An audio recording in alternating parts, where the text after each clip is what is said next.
इसमें इसके लगातार दो चैप्टर आते हैं, एक इसके साथ में आता है फ्री, फ्री कैसा, इसके साथ में इसका आता है ह्यूमन आई वाला, इसके साथ में फ्री आता है। आपको जो अच्छे समझ में आया है ना, तो इसके दूसरे वाला भी बता सकते हो क्या है, अच्छे समझ में आएगा, इसके दूसरे वाला भी क्या आएगा, अच्छे समझ में आएगा। तो पहले हेडिंग बनाइए, light reflection and refraction. Heading बनाइए आप अपने में पहले, लाइट रिफ्लेक्शन एंड रिफ्रैक्शन। देखिए लाइट सही आ रही है, देखिए एक बार सारी आ रही है इस पर। चलो देखिए लाइट, देखिए इस चैप्टर से बच गए आप, क्योंकि सबसे कंफ्यूजिंग चैप्टर यही है। मैं तो ये कहता हूँ पूरी फिजिक्स में आपको दिक्कत आएगी। आपने एक दिन भी क्लास मिस की है, आप आज शादी में चले आते हैं तो आपको दिक्कत आएगी। आप मुझसे ये मत कहना कि आप समझ में नहीं आ रहा, मैं भी आपसे कहूंगा अब मैं समझा भी नहीं पाऊंगा आपको, क्योंकि इसमें हर दिन का आना आपके लिए कंपलसरी है। आपने एक दिन ही मिस किया है ना, तो एक दिन का पूरा आपका चैप्टर खाएगा। और इसके बाद ही इसका एक पार्ट आता है दूसरा, ह्यूमन आई, ठीक है, उसमें भी इसका अच्छे से होता है। लिख लिया आप लोगों ने लाइट क्या है। देखिए आप 6-7 से पढ़ते हैं, लाइट क्या है, एक सोर्स ऑफ एनर्जी, इतनी तो सीखा अभी तक आप लोगों ने। तो लाइट क्या है, एक सोर्स ऑफ एनर्जी। हमें लाइट के केवल दो फैक्टर पढ़ने हैं आपकी बात, एक रिफ्लेक्शन क्या होता है और एक बता सकते हो रिफ्रैक्शन क्या होता है। एक रिफ्लेक्शन क्या होता है और एक बता सकते हो क्या है रिफ्रैक्शन क्या होता है। हमें केवल पूरे चैप्टर में दो चीजें पढ़नी है लाइट के बारे में, कि लाइट से रिफ्लेक्शन कैसे होता है और लाइट से बता सकते हो क्या रिफ्रैक्शन कैसे होता है। आज का समझ में कि नहीं आपके भाई, अच्छे से, कोई दिक्कत आपको नहीं। लाइट क्या है, लाइट तो आपको से अभी बताया आपने, लाइट क्या है, एक सोर्स ऑफ एनर्जी है। जब भी लाइट आती है तो एक बंडल के फॉर्म में आती है, बंडल यानी बीम के फॉर्म में आती है। बीम जानते हो, जब भी लाइट की आती है तो क्या आती है, बीम आती है। मैं समझाता हूं कैसे। कभी आप माचिस लेने गए, माचिस तो उसको क्या कहते हैं, डिब्बी कहते हैं, क्या कहते हैं, डिब्बी।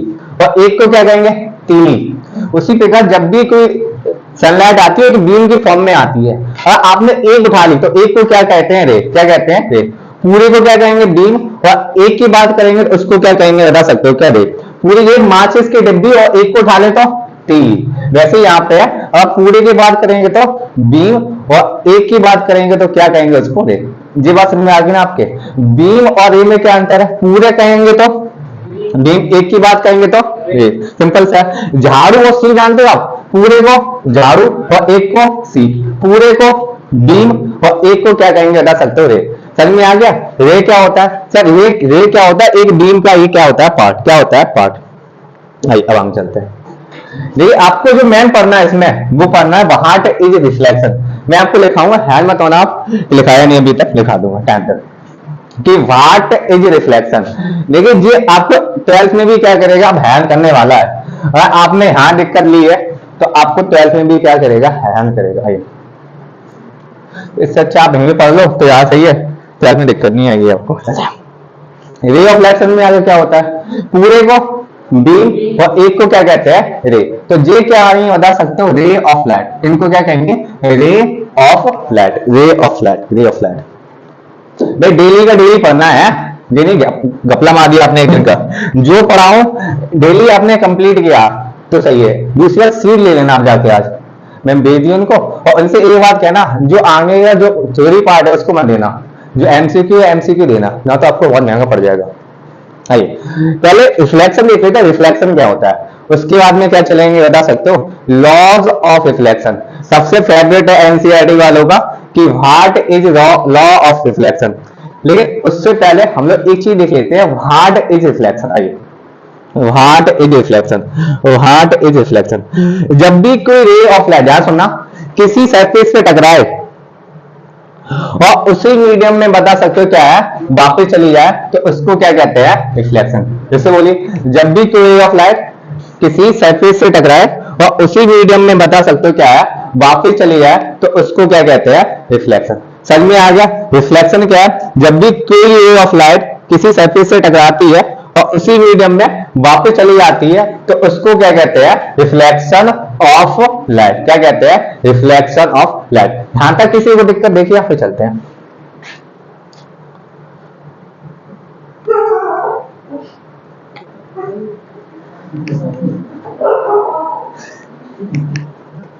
बताइए कोई दिक्कत आपको यहां तक। व्हाट इज रिफ्लेक्शन, भाई बोल सकते हैं, आपको दिक्कत हो रही है। जब भी कोई रे ऑफ लाइट किसी सरफेस से टकराए और उसी मीडियम में बता सकते हो क्या है, वापस चली जाए, उसको क्या कहते हैं, रिफ्लेक्शन ऑफ लाइट। क्या कहते हैं बता सकते हो, रिफ्लेक्शन ऑफ लाइट। जहां पे रे ऑफ लाइट गिरती है उसको कहते हैं पॉइंट ऑफ इंसिडेंस। क्या कहते हैं, पॉइंट ऑफ इंसिडेंस। जहां पे रे ऑफ लाइट गिरती है उसको क्या कहते हैं, पॉइंट ऑफ इंसिडेंस। तो ये पॉइंट क्या कहलाएगा आपका, पॉइंट ऑफ इंसिडेंस। क्या कहलाता है, point of incidence, point of incidence. भाई कोई दिक्कत तो नहीं आपको है। जो पहली रे आती है उसको क्या कहते हैं, इंसिडेंट रे। क्या कहते हैं उसको, इंसिडेंट रे। इसको क्या कहेंगे बता सकते हो, इंसिडेंट रे।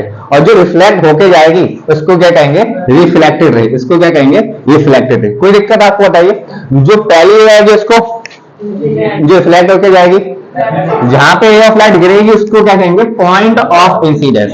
इसको क्या कहते हैं, पॉइंट ऑफ इंसिडेंस। आइए, रिफ्लेक्शन क्या होता है कि जब भी कोई रे ऑफ लाइट किसी सरफेस से टकराती है, एक सब रखना, उसी मीडियम में वापस चली जाए, उसी मीडियम में वापस चली जाए, उसको क्या कहते हैं, रिफ्लेक्शन ऑफ लाइट।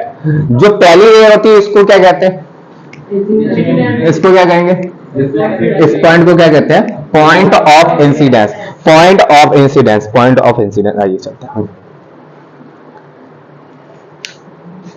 इसको कहते हैं पॉइंट ऑफ। इस लाइन भी दिखा देंगे आपको, जो इस सरफेस के साथ में 90 बनाती है उसको कहते हैं नॉर्मल। क्या कहते हैं, नॉर्मल। जो इस सरफेस के साथ में 90 बनाएगी, 90, ये आपको डैश दिखाई दे रहा है, जो इस सरफेस के साथ में 90 एंगल बनाएगी उसको क्या कहते हैं, नॉर्मल। क्या कहेंगे बता सकते हो, नॉर्मल। आइए इसमें आपको, जो इस सरफेस के साथ में 90 बनाएगी उसको क्या कहेंगे बता सकते हो, नॉर्मल। तो नॉर्मल समझ में आ गया आपके। इंसिडेंट रे, रिफ्लेक्टेड रे। कोई दिक्कत आपको, चले आगे चलते हैं।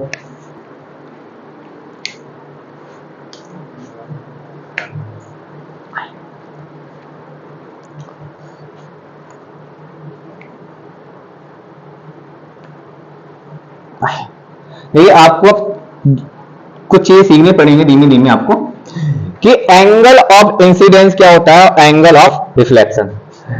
ऐसा एंगल जो इंसिडेंट रे और नॉर्मल के बीच में बनता है उसको क्या कहते हैं, एंगल ऑफ इंसिडेंस। क्या कहते हैं, angle of incidence. Angle of incidence क्या होता है, ऐसा एंगल जो इंसिडेंट रे और नॉर्मल के बीच में बनता है उसको क्या कहते हैं, एंगल ऑफ इंसिडेंस। इसको क्या कहेंगे, एंगल ऑफ इंसिडेंस। इसको कहते हैं angle of incidence, angle of incidence, angle of incidence. भाई कोई दिक्कत तो नहीं आपको बताइए। इसको आई से दिखाते, किससे, आई से। इसको किससे दिखाते हैं, आई से। तो एंगल आई क्या होगा, इसको कहेंगे एंगल ऑफ इंसिडेंस। ये किस किस के बीच में बनता है, इंसिडेंट रे और बता सकते हो क्या है, नॉर्मल के बीच में। ऐसे एक एंगल आपको यहां दिखाई देगा, वो एंगल जो रिफ्लेक्टेड रे और नॉर्मल के बीच में बनता है उसको क्या कहते हैं, एंगल ऑफ रिफ्लेक्शन। क्या कहते हैं, एंगल ऑफ रिफ्लेक्शन। इसको आ से दिखाते, किससे, आ से, आर। इसको क्या कहेंगे, angle of reflection, angle of reflection. भाई कोई दिक्कत आपको देखिएगा, इसको कहते हैं एंगल ऑफ रिफ्लेक्शन। इसको क्या कहते हैं, एंगल ऑफ रिफ्लेक्शन। भाई कोई दिक्कत आई आप, ये देखिए चलते हैं हम।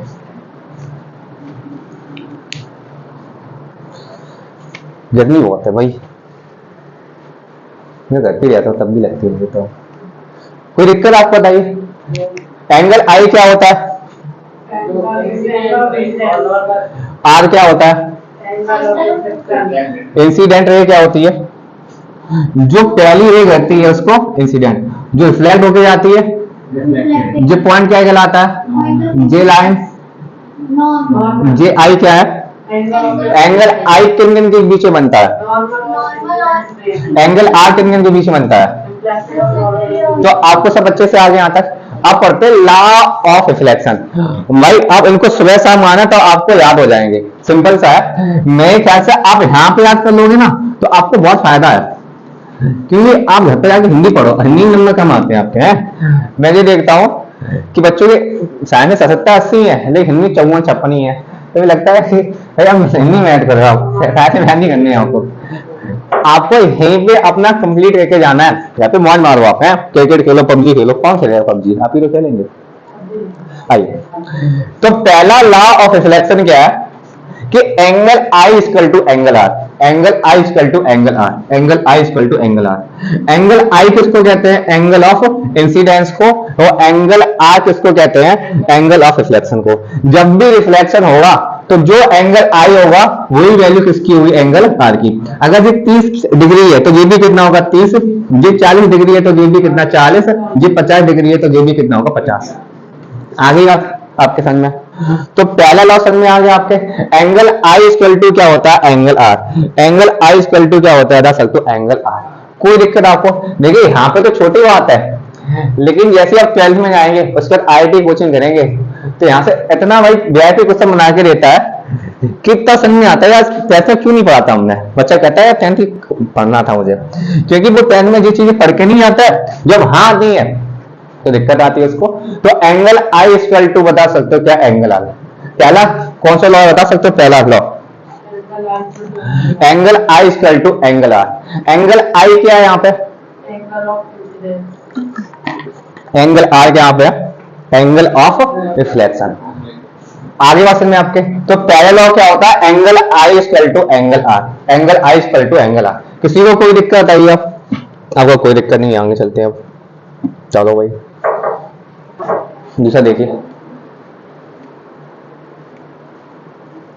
जितनी वैल्यू एंगल आई की होगी उतनी वैल्यू एंगल आर की होगी। अगर ये 50 है तो ये भी 50, ये 60 है तो ये भी 60, ये 100 है तो ये भी कितना होगा 100।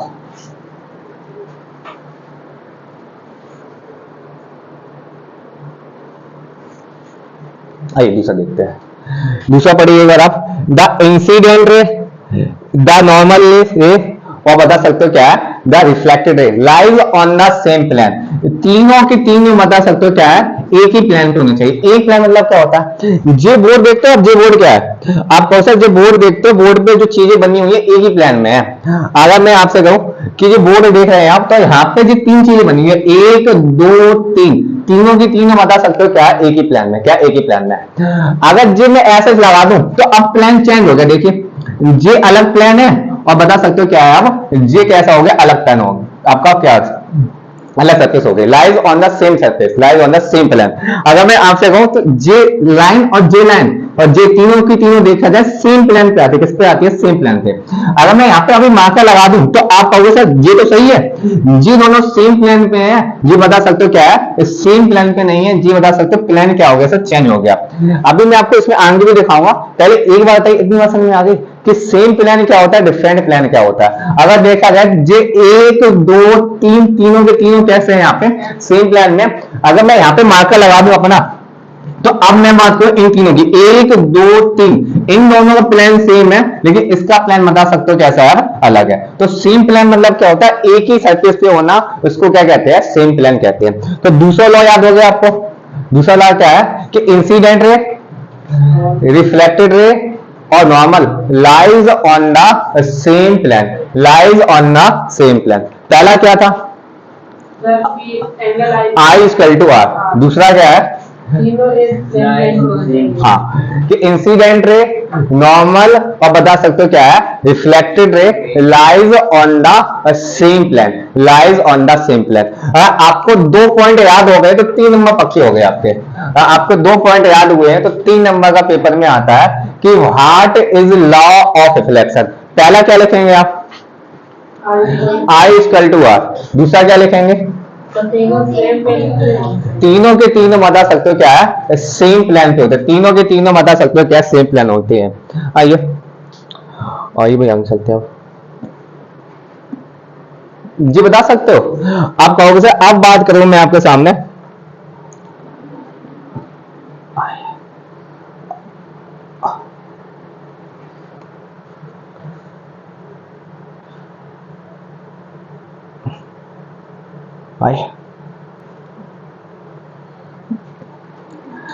आप बात करो सर, ये देखा जाए ये तीनों के तीनों सर सेम प्लेन में है, लेकिन जो रे आई है यहाँ से वो क्या है, अलग प्लेन में है। तो ऐसा कभी नहीं होगा, जो भी इस इंसिडेंट रे का रिफ्लेक्शन होगा वो उसी प्लेन में होगा, किसी अदर बता सकते हो क्या है, प्लेन में नहीं सकता, किसी अदर प्लेन में नहीं होगा। जो इसका रिफ्लेक्शन दिखेगा उसी प्लेन में दिखेगा, किसी बता सकते हो क्या है, अदर प्लेन में नहीं जा सकता। आप बात आगे समझिए आपको। पहला क्या था, दूसरा क्या है, तीनों के तीनों बता सकते हो क्या है, तीनों के तीनों कौन, इंसिडेंट रे, नॉर्मल और बता सकते हो क्या है, रिफ्लेक्टेड रे। तीनों के तीनों बता सकते हो क्या है, सेम प्लेन में होने चाहिए। तीनों के तीनों सेम प्लेन में चल रहा है।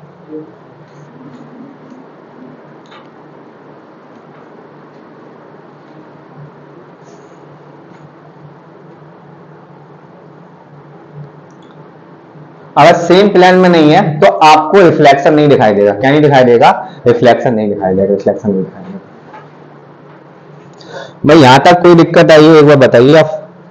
तो भाई चलते आएंगे फिर, बताइए शायद विवेक आप बताइए। आप भाई आप लोगों को दिक्कत, चले आएंगे। तो पहला याद हो गया आपको? पहला लॉ क्या था? Angle i equal to i r. हाँ, angle i equal to angle r. दूसरा क्या पे है? इंसिडेंट रे, नॉर्मल और रिफ्लेक्टेड रे बता सकते हो क्या है? सेम प्लेन पे होंगे। अगर सेम प्लेन पे नहीं है तो आपको रिफ्लेक्शन नहीं दिखेगा उस चीज का। आइए अब हम चलते हैं एक और।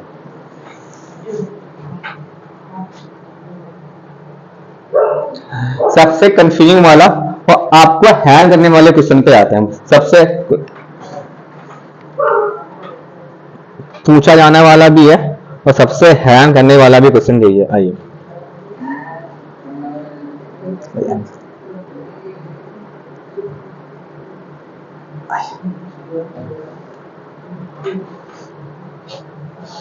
सामने देखिए एक बार आप, सामने देखिए।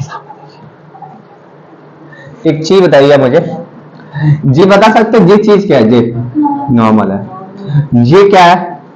आई। अब ध्यान रखना ना, अगर इस लाइन में इधर लेके आ गया तो एंगल आई बढ़ेगा कि घटेगा? अच्छा, और लेके आ जाऊं तो? और लेके आ जाऊं तो बढ़ेगा, बढ़ेगा है, बढ़ेगा, सही बात है भाई। एंगल आई बढ़ेगा तो अगर मैं इसको लेके आऊंगा तो अब और बढ़ जाएगा, अब और बढ़ जाएगा, और ऐसे लेके आऊंगा तो और बढ़ जाएगा भाई। अगर इस लाइन को मैं अभी ऐसा खींच दूं तो एंगल आई की वैल्यू अब जी होगी पहले से, और ऐसे कर दूं तो आप कहोगे अब एंगल आई की वैल्यू क्या होगी? एल जी होगी पूरी। आप बात समझ में आएगी नहीं आपके? तो जितना दूर जाएगी उतना ही बता सकते हो क्या एंगल जी बढ़ेगा, जितनी दूर जाएगी उतनी ही बता सकते हो क्या एंगल बढ़ेगा। आ गया समझ आपके? आप बताइएगा, ध्यान से देखिएगा। मैं इसको यहां लेके आ जाऊं तो आप बताइए, आप बताइए कितना होगा? तो आप कहो सर एंगल ऑफ इंसिडेंस अब कितना हो जाएगा बता सकते हो? जीरो। एंगल ऑफ इंसिडेंस बता सकते हो क्या है? अब कितना हो जाएगा? जीरो। अगर कोई रे ऑफ लाइट नॉर्मल पे गिरे आके सीधे तो एंगल ऑफ इंसिडेंस कितना होता है? जीरो। अगर एंगल ऑफ इंसिडेंस जीरो है तो एंगल ऑफ रिफ्लेक्शन कितना होगा? जीरो, क्योंकि एंगल आई और एंगल आर आपस में कैसे होते हैं सर? इक्वल। ये क्वेश्चन मैं आपको अभी प्रीवियस ईयर कराऊंगा, जब आपके पेपर आएंगे मैं आपको गिनवाऊंगा कि कितनी बार ये क्वेश्चन आया है कि एंगल आई इक्वल टू और angle r equal to zero कब होता है। तो आपको सिर्फ एक ही कंडीशन है जब एंगल आई और एंगल आर बता सकते हो जीरो होता है, जब कोई रे ऑफ लाइट कहां गिरे? आके सीधे नॉर्मल पे। जब कोई रे ऑफ लाइट नॉर्मल पे गिरेगी आके सीधे तो एंगल आई भी कितना हो जाएगा? जीरो, और एंगल आर भी कितना हो जाएगा बता सकते हो? जीरो। एंगल आई भी कितना होगा? जीरो, और एंगल आर भी कितना होगा बता सकते हो? जीरो। जी बस अच्छे से आगे एक बार देखिए आप, चलते आगे।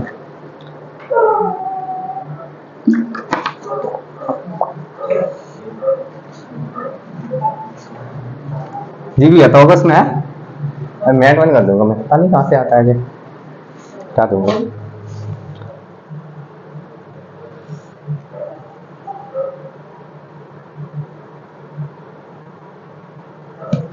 देखिए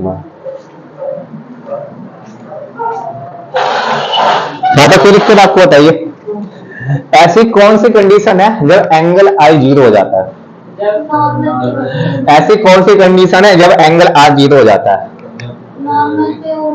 जब कोई रे ऑफ लाइट कहां गिरे? नॉर्मल पे।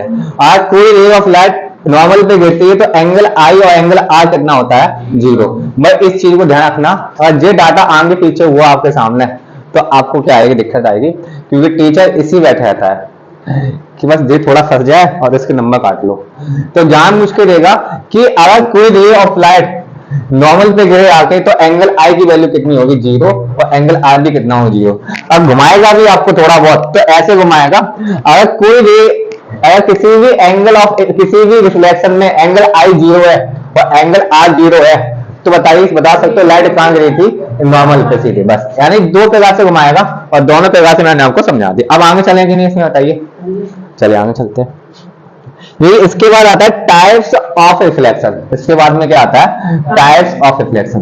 देखिए लाइट समझ में आ गया आपके, लाइट रिफ्लेक्शन समझ में आ गया। लाइट से क्या दिखता है आपको? रिफ्लेक्शन दिखाई देता है आपको। लॉ ऑफ रिफ्लेक्शन याद हो गया आपको, जो कंडीशन समझाई मैंने अभी आपको वो याद होगी ना। अब आगे चलते हैं। इसके बाद में आता है यहाँ पे टाइप्स ऑफ रिफ्लेक्शन। क्या कहता आता है? Types of reflection. मैं यहाँ समझा देता हूँ क्योंकि इसमें होगा नहीं शायद।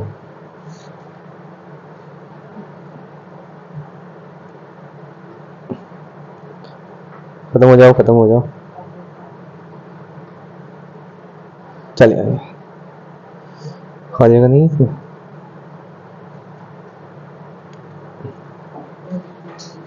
याद है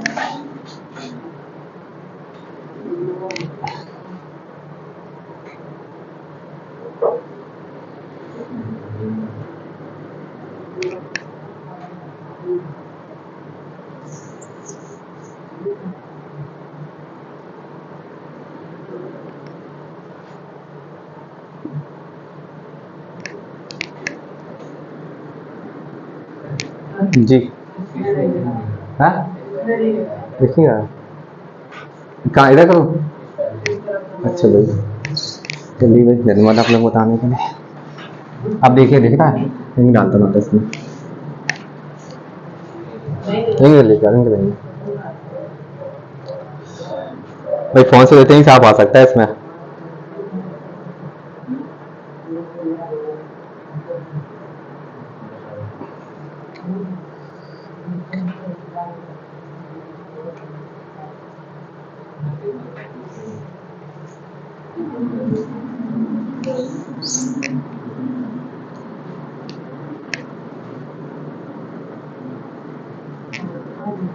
अब दिख रहा है? चलो साफ साफ आ रहा है, देखिए।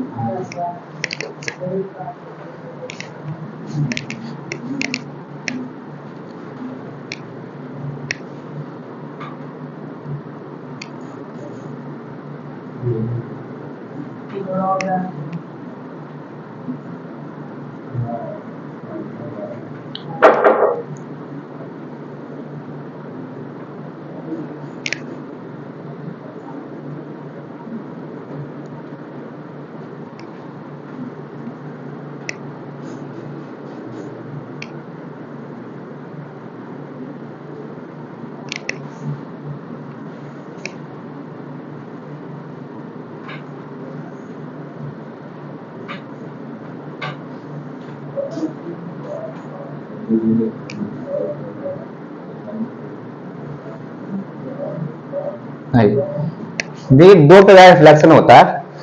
एक होता है प्लेन सरफेस से, और एक बता सकते हो एक ऐसी सरफेस होती है जो प्लेन नहीं होती। नहीं, आपको दो प्रकार का रिफ्लेक्शन दिखाई देगा। एक होता है रेगुलर सरफेस से, और एक ऐसा होता है इरेगुलर सरफेस से। रेगुलर सरफेस उसको कहते हैं जो बिल्कुल कैसी होती है दिखने, प्लेन। इरेगुलर उसको कहते हैं जिसमें क्या होता है, सब गड्ढे होते हैं। तो ऐसा रिफ्लेक्शन जो रेगुलर सरफेस से होता है उसको कहते हैं रेगुलर रिफ्लेक्शन। क्या कहते हैं? Regular reflection. इसको कहते हैं रेगुलर रिफ्लेक्शन। इसको कहते हैं रेगुलर रिफ्लेक्शन। भाई कोई दिक्कत तो नहीं है। और ऐसा रिफ्लेक्शन जो कहां से होता है, इरेगुलर सरफेस से होता है, उसको कहते हैं इरेगुलर रिफ्लेक्शन। Irregular reflection. भाई यहाँ से कुछ नहीं आता है, लेकिन भाई पढ़ाना तो पढ़ते हैं हम लोगों को सिलेबस में। आपके तो सिलेबस में तो हमारी मजबूरी है। हाँ, तो यहाँ से कोई क्वेश्चन नहीं पूछता।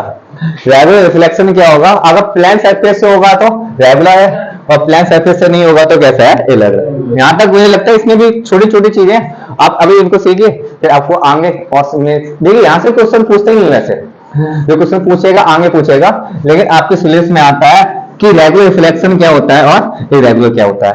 और रेगुलर सरफेस से हुआ तो रेगुलर, और इरेगुलर सरफेस से हुआ तो इरेगुलर। आगे चले भाई इसके। यहाँ तक कोई किसी को दिक्कत समस्या बताइए एक बार। आप नहीं है बताएंगे भाई, धीरे चलेंगे आगे। आइए इसमें आपके, अगर प्लेन सरफेस से हो गया तो, प्लेन नहीं है तो इरेगुलर। लॉ ऑफ रिफ्लेक्शन याद हो गया आपको अच्छे से। पहला क्या होता है, दूसरा बता दो क्या होता है। हाँ, कोई रे ऑफ लाइट नॉर्मल पे गिरे आगे तो एंगल आई की वैल्यू आर की वैल्यू 0। इसके बाद आता है image formation by plane mirror. क्या आता है? Image formation by plane mirror. Image formation by plane mirror. आप जो सुबह देखते हो ना, अपने आप को ये समझते हैं, आप सोच रहे हैं, समझते हो गए अपने आप को। Image formation by plane mirror, by plane mirror. भाई आज समझेंगे, कल इसको लिखवाऊंगा मैं। Plane mirror, plane, plane means होता है सीधा। क्या होता है? प्लेन मीन्स सीधा। प्लेन मीन्स क्या होता है? सीधा। Image formation by plane mirror. आई देखिए, यहां से क्वेश्चन बनते हैं अच्छे खासे।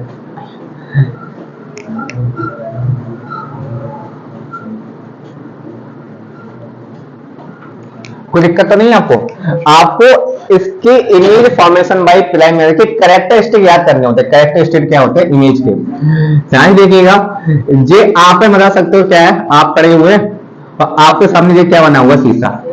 एक चीज बताइए आप मुझे कि यहाँ पे एक चीज दिखाई देती है, जितना साइज आपका होगा उतनी साइज किसका होगा? बता सकते हो सर? इमेज का। यानी यहाँ पे क्या बनेगी? बता सकते हो? आपके सामने आप ही की क्या बनेगी सर? इमेज। आपके सामने आप ही की क्या बनेगी? बता सकते हो सर? इमेज। आपके सामने आप ही की क्या बनेगी? बता सकते हो? इमेज। इसको क्या कहते हैं? ऑब्जेक्ट। और इसको क्या कहते हैं सर? इमेज। इसको क्या कहेंगे? ऑब्जेक्ट कहते हैं। और इसको क्या कहते हैं सर? इमेज। ऑब्जेक्ट, इसको क्या कहते हैं सर? इमेज। इसको क्या कहते हैं? इमेज। कोई दिक्कत तो नहीं आपको है? तो प्लेन मिरर से जो भी इमेज बनती है, तो उसका ऑब्जेक्ट का जितना साइज होता है उतना ही साइज किसका होता है? इमेज का। पहली खासियत याद कर लीजिए आप। ऑब्जेक्ट साइज किसके बराबर होता है? Image size. जितना बड़ा ऑब्जेक्ट होगा उतनी बड़ा क्या होगा सर? इमेज होगा। छोटा बड़ा तो होता नहीं है। जितना बड़ा आप देखेंगे, जितनी लंबाई आपकी होगी उतनी लंबाई किसकी होगी? बता सकते हो? इमेज की। पहला पॉइंट याद हो गया। जितनी दूर आप खड़े होंगे इमेज और शीशे से, मिरर से, उतनी दूर आपकी इमेज भी खड़ी होगी। जितनी दूर आप खड़े होंगे ना, जितने दूर आप खड़े होंगे मिरर से, उतनी दूर बता सकते हो क्या है? आपकी इमेज भी खड़ी होगी। आप मिरर से 1 2 3 4 5 कदम दूर है, तो आपकी जो इमेज भी कितने कदम दूर होगी? 1 2 3 4 5। कितने कदम दूर होगी? बता सकते हो? 5। जितनी दूरी ऑब्जेक्ट की होगी उतनी दूरी किसकी होगी? बता सकते हो सर? इमेज की होगी। कितनी होगी? जितनी दूरी ऑब्जेक्ट की होगी उतनी दूरी किसकी होगी? इमेज की होगी। ये पॉइंट समझ में आ गया आपके? जितनी दूरी पे आप खड़े हैं ना, उतनी दूरी बता सकते हो क्या है? आपकी इमेज भी आती है। कोई दिक्कत आपको? दूसरा पॉइंट आ गया। अब बताइए शायद नहीं आया आपको? दूसरा क्या होता है? ऑब्जेक्ट डिस्टेंस किसके बराबर होती है? इमेज डिस्टेंस के बराबर। Image distance, image distance.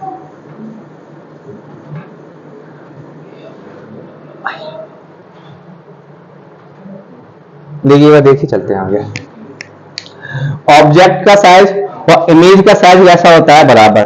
Object की डिस्टेंस और इमेज की डिस्टेंस भी आपस में कैसी? बराबर। देखिए, आप भी चल के आते हैं ना, तो आपकी इमेज भी चल के आती है। और आप पास में आ गए तो आपकी इमेज भी क्या आ गई? पास में आ गई। आप जो चाहे लगे ना, तो आपकी जो भी इमेज होती है वो भी कैसे आने लगती है सर? दूर जाने लगती है। तो सीधी बात जो है, जितनी दूर आप खड़े हुए हैं मिरर से, उतनी दूर बता सकते हो क्या है? आपकी इमेज की है। दोनों पॉइंट याद हुए कि नहीं आपको?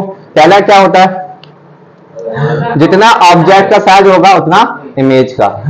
जितना दूरी पे ऑब्जेक्ट खड़ी होगी उतनी दूरी पे बता सकते हो क्या है? उसकी इमेज दिखाई देगी। एक बार देखिए, यहां तक आपको कोई दिक्कत है तो मुझे बताइए। है कोई दिक्कत, समस्या, परेशानी? आप आइए।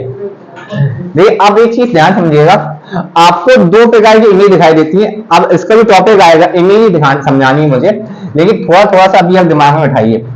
आपको अपनी कहीं इमेज सीधी दिखाई देती है, सीधी, तो होती है वर्चुअल। कैसे होती है? वर्चुअल। और उल्टी दिखाई दे आपको, तो उसको कहते हैं रियल। क्या कहते हैं? रियल। आपको अपनी कहीं इमेज सीधी दिखाई देती है, कैसी? सीधी, तो इसको क्या कहते हैं? उल्टी दिखाई दे रहे तो शीशे में देखते हो, शीशे में आपको कैसी इमेज? सीधी दिखाई देती है कि उल्टी? तो इमेज कैसी हो गई? पानी में देखते हो तो उल्टी, तो पानी में कैसी बनेगी? रियल। चम्मच में कैसी बनेगी? हाँ, तो चम्मच में देखने पे कैसी दिखाई देगी? उल्टी इमेज दिखाई देती है आपको, तो कैसी बनेगी? रियल। और कहीं सीधी इमेज है रखना आपका, तो उसको कहते हैं वर्चुअल। क्या कहते हैं? वर्चुअल। आ गया? कहीं उल्टी इमेज है तो उसको क्या कहते हैं? रियल। इसका उल्टा भी सही है। वर्चुअल इमेज कैसी होती है? सीधी। और रियल इमेज कैसी होती है, उल्टी। जिस बात को दिमाग में बैठा लो आप, क्योंकि बहुत काम में आएगी, बहुत काम में आएगी आपके, आगे पूरे में नहीं चलेगा। वर्चुअल इमेज कैसी होती है, रियल इमेज कैसी होती है, सीधी इमेज कैसी होती है, उल्टी इमेज कैसी होती है, रियल इमेज कैसी, हाँ वर्चुअल इमेज कैसी।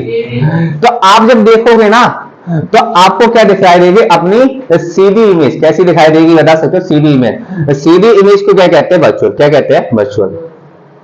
क्या कहते हैं, बता सकते हो, वर्चुअल। और वर्चुअल इमेज हमेशा कैसी होती है, इरेक्ट। कैसी होती है, इरेक्ट। इरेक्ट मतलब सीधा। वर्चुअल मींस इमेज हमेशा कैसी होती है, इरेक्ट। और इरेक्ट का मतलब क्या होता है, सीधा। कैसा होगा, बता सकते हो सब, सीधा। कैसा होगा, सीधा। आ गया। रियल इमेज कैसी दिखाई देगी आपको, उल्टी। वर्चुअल इमेज सीधी। जो शीशे में देखते हो तो वर्चुअल इमेज बनती है आपकी कि रियल इमेज बनती है, वर्चुअल इमेज। पानी में देखते हो तो, चम्मच में देखते हो तो, गाड़ी के शीशे में वर्चुअल दिखाई देती है। जहां इमेज आपको सीधी दिखाई दे रही है तो वो कैसी है, वर्चुअल। जहां उल्टी दिखाई देती है वहां पे वर्चुअल इमेज हमेशा कैसी होती है, इरेक्ट। इरेक्ट इमेज होता है सीधा। क्या होता है, सीधा। और रियल इमेज हमेशा कैसी होती है, उल्टी। और उल्टी को कहते हैं इन्वर्टेड। क्या कहते हैं, इन्वर्टेड। रियल इमेज हमेशा कैसी होगी, इन्वर्टेड। और वर्चुअल इमेज हमेशा कैसी होगी, इरेक्ट। जी दिमाग में भाई बिठा लो आप कैसे भी करके, वर्चुअल इमेज हमेशा इरेक्ट होती है और रियल इमेज हमेशा कैसी होती है, उल्टी। जहां को उल्टी इमेज दिखाई दे तो कैसी है, रियल। जहां सीधी दिखाई दे वहां पे वर्चुअल। तो जी 4 पॉइंट है। यहां से क्वेश्चन आता है कि image formation by plane mirror, what is the characteristics of image formation by plane mirror. तो पहला पॉइंट क्या है, पहला जी इरेक्ट। वर्चुअल इमेज कैसी होती है, सीधी। और सीधी को क्या कहते हैं, इरेक्ट। सीधी को क्या कहते हैं, इरेक्ट। और रियल इमेज कैसी होती है, उल्टी। और उल्टी को कहते हैं इन्वर्टेड। क्या कहते हैं, inverted. Virtual and erect, real and inverted. Virtual and erect, real and inverted. ये 4 पॉइंट आप एक बार देखिए आपके दिमाग में घुसे हैं कि नहीं। हाँ तो मैं अभी बताता हूँ आपको। आ गया। पहला पॉइंट क्या है, ऑब्जेक्ट साइज और इमेज साइज हमेशा कैसी होगी, इक्वल। दूसरा पॉइंट क्या है, तीसरा क्या है, वर्चुअल इमेज हमेशा कैसी होती है, सीधी दिख जाए तो। हाँ देखिए वर्चुअल मीन्स होता है आवाज, वहां पे कोई है नहीं लेकिन ऐसा लगता है कि वहां पे कोई खड़ा हुआ है। शीशे में कोई होता थोड़ी है, ऐसा लगता है कि मेरे जैसा कोई वहां पे खड़ा हुआ है, तो इसलिए इसको क्या कहते हैं, वर्चुअल। वर्चुअल इमेज हमेशा कैसी, इरेक्ट। रियल इमेज हमेशा कैसी कैसी होती है, इन्वर्टेड। कैसी होती है, इन्वर्टेड। भाई यहां तक देखिए, आपको कोई दिक्कत समस्या हो तो बताइए आप।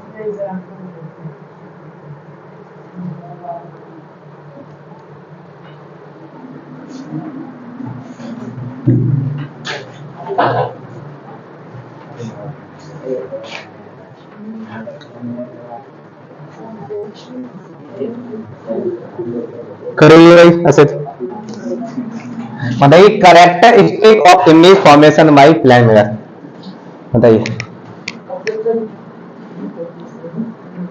जितनी ऑब्जेक्ट डिस्टेंस होगी उतनी इमेज बताइए। अब बताइए अगला, खड़े होइए। दूसरा बताइए। Image.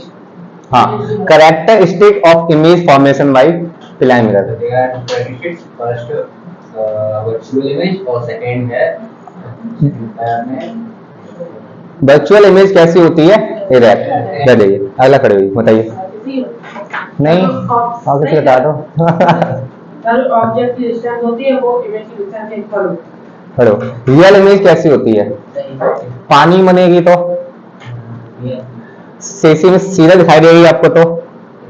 बताइए रियल इमेज कैसी होती है, वर्चुअल इमेज कैसी होती है, इरेक्ट। तो जहां इमेज सीधी दिख जाए वहां पे वर्चुअल, जहां पे उल्टी दिख जाए वहां पे रियल। पानी में कैसी दिखाई देती है, पानी में है तो आप कौन सा, पानी में उल्टी दिखाई देती है तो वहां पे कौन सी इमेज बनती है आपकी, रियल। जबकि शीशे में रियल, रियल REAL, हाँ रियल। और आप शीशे में देखते हो, शीशे में कौन सी बनती है आपकी, वर्चुअल। भाई यहाँ तक याद हो गया, भाई इतनी ही पचाइए आप, फिर आपको दिक्कत आएगी है क्योंकि ये कठिन टॉपिक है, भाई यहाँ से बहुत आता है। लॉ ऑफ रिफ्लेक्शन याद हो गया ना आपको, पहला कौन सा है, दूसरा कौन सा है,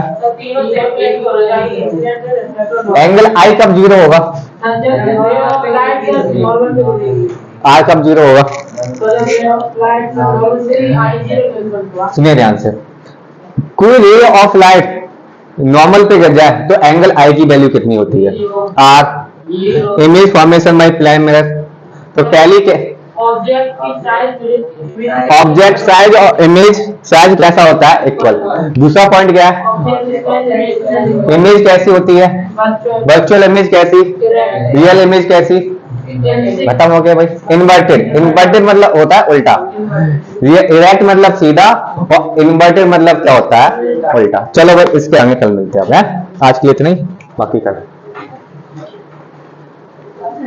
दीजिए भाई।